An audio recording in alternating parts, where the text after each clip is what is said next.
there surfing. I don't think I caught him on the video, but you know, that just brings up a good point. And that is, people learn to love things, and they learn to have things that they're passionate about in life, and some things become their professions, and some things that they become masterful at, and other things they do them just as hobbies, and then other things we do them just to see if we're going to like it or not, and then maybe, you know, we decide there's something better to do with our time. But this is a two-way street, in that a lot of times when you say to go do something like learn how to surf, you know, actually it's a very good example, because in some areas there's a bit of surfing is a good example of this, but it could be with anything. It could be with music or art or academics. It could be with just pretty much anything in life. If you run across somebody at your earliest interest in something that says, you know, this really isn't that hard, you know, it takes a little bit of work, but it's enjoyable, and you know, many people do it, and you know, lots of people surf, lots of people learn how to surf, lots of people learn how to ski, lots of people learn how to ride a horse, lots of people learn how to do ballet, you know, and on and on and on. And that's a big difference between, saying, having somebody that in your first encounter of something saying, oh, it's so hard, or making you feel like you shouldn't even try it because you're not good enough, or something like that. It's this is a very common experience that we run into in life, and it particularly has a lot to do with the people close to you are encouraging, and not even necessarily encouraging. The encouragement is somewhat important, but it's really just the removing of barriers, that there's, you know, that there's just some sort of built-in reason for why some people can't do something and other people can.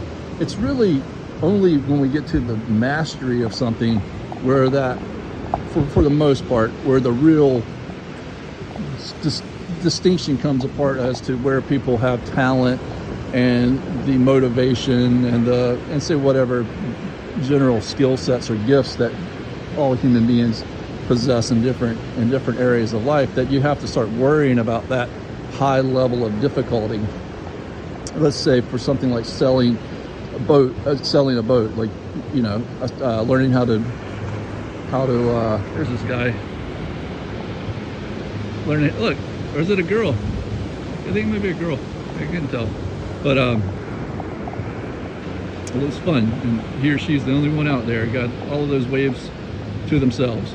So, you know, like a sailboat, sometimes that might look like a complicated thing to do, but just think, it wasn't that long ago that everybody knew how to sail a boat that lived near the water, basically, because we didn't have motorboats or that sort of thing.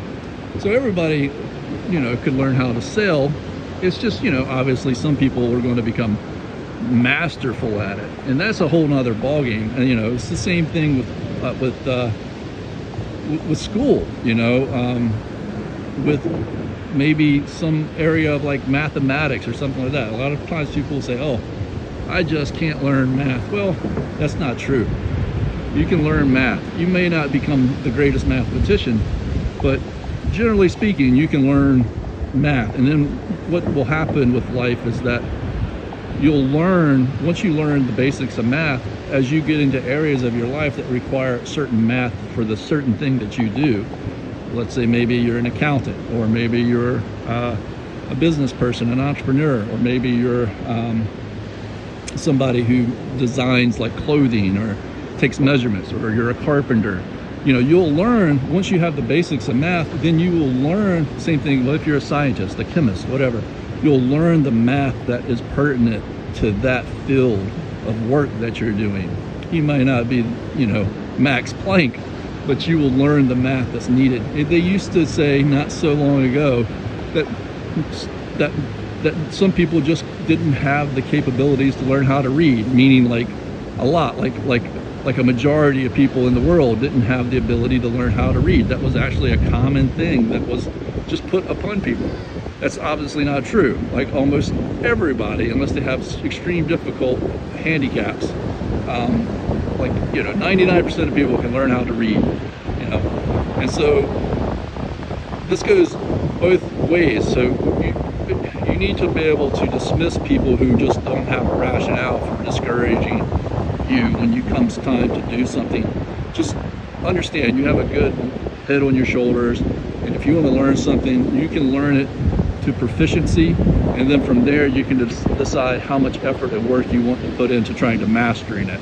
And that's a different thing. Once you get to that level of wanting to make a decision about whether this is something that you're really going to put a great deal of time into, then that's where you want to draw the line. But just getting started on something, if you see if there's many people who have learned how to do something, there's no reason why you can't learn how to do it. And that works the other way too. When somebody comes to you and says that they want to learn how to do something or try something, you need to let them know that it's totally within their realm of ability to learn how to do it, and then as the skill level increases, that will just become obvious in and of itself as to the person doing it, as to where they want to draw the line. And sometimes coaches and other people of influence at some levels start to also draw the line, and and they say, well, this person makes the cut on the team and this person doesn't make the cut on the team, things like that. I mean, that's just part of life. But this idea that you can't just pick up a surfboard and with a little bit of effort learn how to surf, or get on a set of skis, or get on a horse, or pick up a musical instrument, or learn how to paint a certain style of painting, on and on and on and on, everything, learning how to cook certain kinds of dishes, and I don't know, I mean, it's everything in life like that. Don't put any initial limits on yourself. It's something that the world sometimes, and certain people in the world, they take too much pride in what they're doing, and they shove other people out of the space, and that's really just it's a sin, really. So when you see that kind of attitude in somebody, don't take that seriously. Now if somebody's saying, hey, this is not a good place for you to start to learn how to surf because they're legitimately knowledgeable in something like surfing or any other thing, I'm just using this as one example, because this is a dangerous place, or these waves are too big, or this mountain is too difficult to learn on. That's a different thing. That's good advice that somebody's trying to give, and you can distinguish from that pretty easily. If a person just is seriously knowledgeable in something, and they're telling you, yes, you can learn how to do this, but just this isn't the place to do it, or they're really describing the dangers of a certain element of things, or a better way to start learning the fundamentals. Now that's a different thing. You want to that's good advice, but just this flat out dismissing that you can or can't do something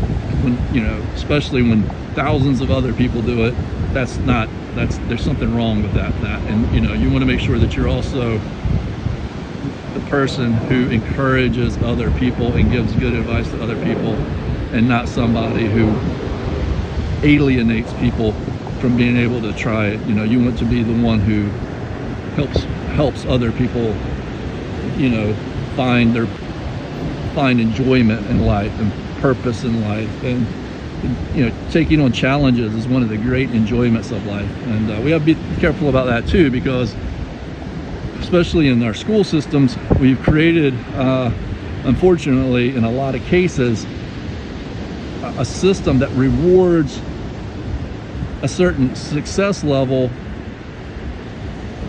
but doesn't reward a person taking on great challenges. And so in other words, if you take on a great challenge in which you might not get as good of a grade in some situations in our academic setting and other places too, that's almost like a penalty versus doing something that's easy to you and making a really good grade. And that is not a good system to be in. We want to be in systems where people are in America was based on that. America was really based on, and that was one of the big differentiators of America from a lot of the old world, was that we forgave failures and we rewarded effort. We did a lot to do away with things like debtor's prison and things like that really put roadblocks up to people trying ambitious things. And we need to maintain that in our society and in our culture, that it's important to encourage people to take on challenge.